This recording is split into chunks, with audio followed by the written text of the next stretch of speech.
semana del 28 de febrero de 2026 pasó algo que no hemos visto en décadas. ¿Qué pasa cuando eliminas al líder supremo de un país en 48 horas? ¿Qué pasa cuando además eliminas a su jefe de inteligencia y al comandante de su guardia de élite? Esto es exactamente lo que ocurrió en Irán, y nadie sabe todavía lo que viene ahora. Pero hay algo extraño en todo esto, algo que casi nadie está señalando. Las 4 personas que murieron esa semana controlaban absolutamente todo el sistema de poder iraní. Estos son los 5 momentos que definieron la semana. Pero el primero lo cambia todo. La operación. El nombre oficial de la operación americana es Furia Épica. En 7 días, Estados Unidos atacó más de 3.000 objetivos dentro de Irán. Instalaciones nucleares, bases militares, cuarteles del centro de la Guardia Revolucionaria iraní, depósitos de petróleo en Teherán, el aeropuerto Mehbarat en llamas. Israel simultaneó con 2.500 ataques, usando más de 6.000 armas. El segundo momento, la expansión. El 2 de marzo la guerra llegó al Líbano. Israel invadió por tierra hasta Trípoli, a 180 kilómetros de la frontera. Irán atacó bases americanas en Bahrein, Kuwait, Qatar, Arabia Saudí, Jordania, Emiratos e Irak. La embajada de Estados Unidos en Oslo sufrió una explosión. La guerra ya no está solo en Oriente Medio. El tercer momento es el petróleo. El crudo llegó a los $111 por barril, el nivel más alto desde julio de 2022. El Nikkei japonés cayó en un 5,2% en un día. El FMI advirtió, si se prolonga, afectará precios y crecimiento global. El cuarto momento importante de toda esta historia es el bloqueo. 20.000 marineros y 15.000 pasajeros bloqueados en el Golfo Pérsico. El tráfico de petroleros paralizado.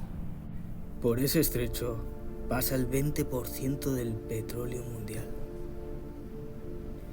El quinto momento es una sensación de vacío en la operación. Estas son las declaraciones de Donald Trump al respecto. El lunes, la guerra podría terminar en días. El martes, no tengo límites de tiempo.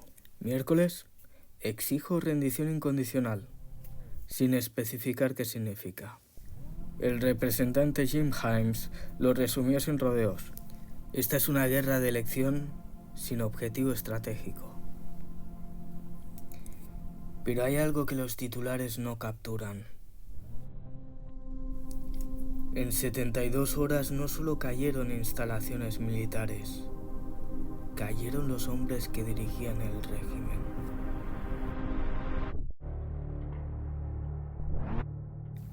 Cuatro hombres asesinados en 72 horas. Pero antes de decirte quiénes eran, dime, ¿qué tienen en común el jefe de inteligencia, el jefe del Estado Mayor, el comandante del ejército de élite y el líder supremo de un país? Esmail Qatif, el jefe de inteligencia, el hombre que conocía a todos los enemigos del régimen y todos sus secretos, eliminado. Mohammad Bagheri, la columna vertebral del ejército iraní, eliminado. Hossein Salami, el comandante que coordinaba 5 frentes a la vez, eliminado.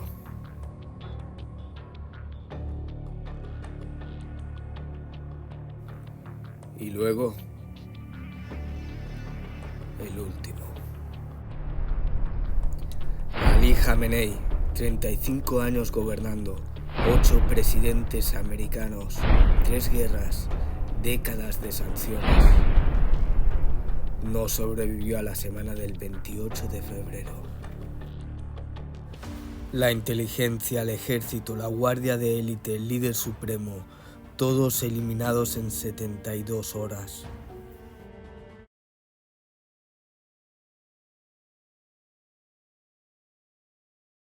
Y cuando decapitas a un régimen en 72 horas, alguien tiene que ocupar ese vacío.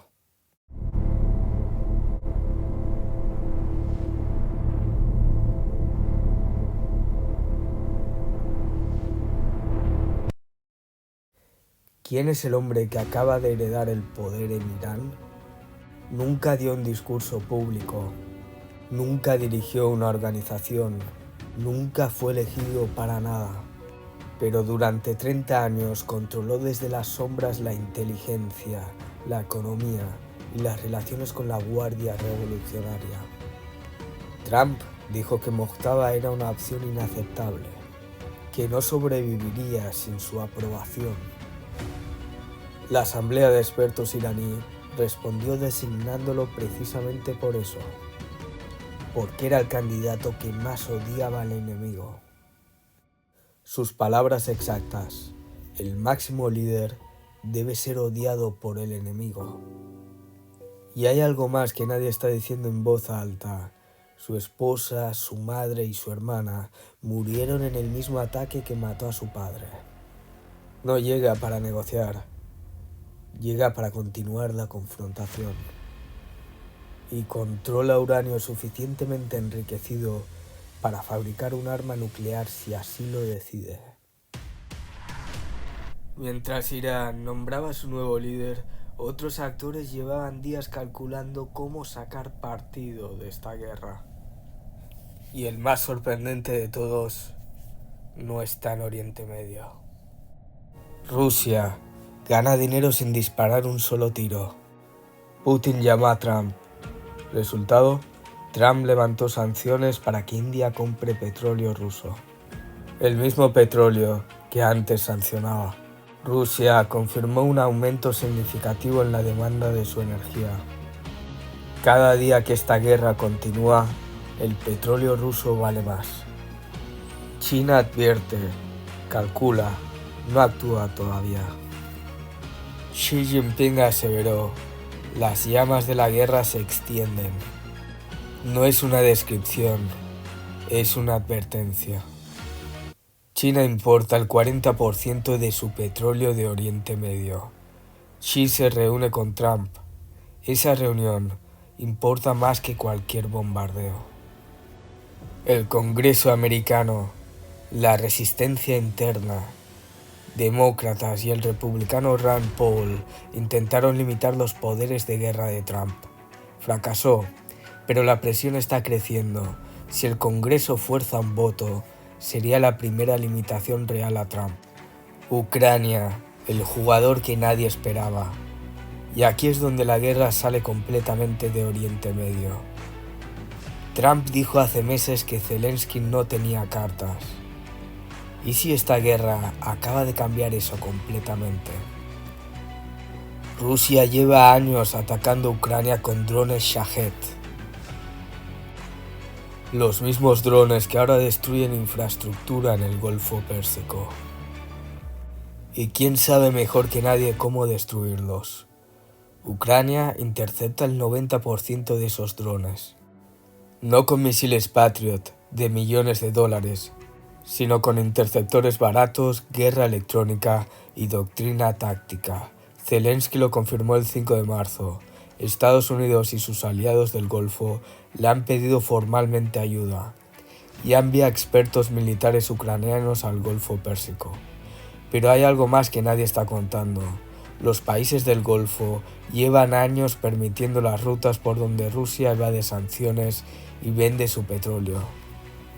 Ucrania ahora tiene algo que esos países necesitan desesperadamente y puede exigir algo a cambio.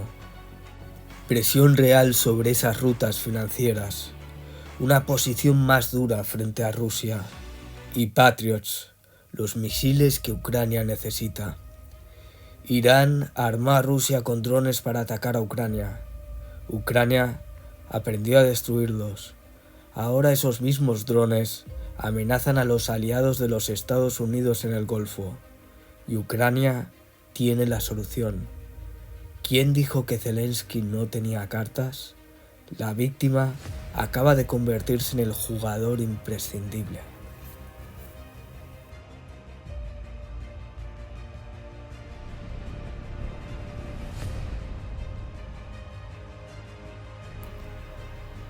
La casilla del Rey Negro sigue vacía. Alguien acaba de sentarse en ella. Y nadie sabe todavía qué va a hacer.